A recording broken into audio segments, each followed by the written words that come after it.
अस्सलाम वालेकुम प्यारे दोस्तों, आज की इस वीडियो में मैं आप लोगों के सामने लेके आया हूँ automatic battery charging cut off circuit. इस मॉड्यूल का नाम है HW631।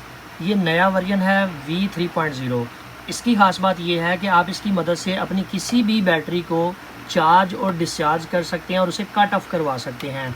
मिसाल के तौर पर आपके पास देसी चार्जर है, आप ये चाहते हैं कि आपकी बैटरी 14 वोल्ट के ऊपर कट ऑफ हो जाए, तो आपने यहाँ से बटन की मदद से इसको प्रोग्राम कर देना है कि भाईजान जैसे ही मेरे 14 वोल्ट हों आपने मेरे चार्जर को कट ऑफ कर देना है। इसके अंदर ख़ास बात ये भी है कि built in transformer blue colour का ये जो आपको नज़र आ रहा है, ये इसको पावर खुद ब खुद प्रोवाइड करता है और यहाँ से आपने अपने चार्जर की इनपुट और आउटपुट लगानी है। ये जैसे ही बैटरी 14 पे जाएगी आपके चार्जर को कट ऑफ कर देगा।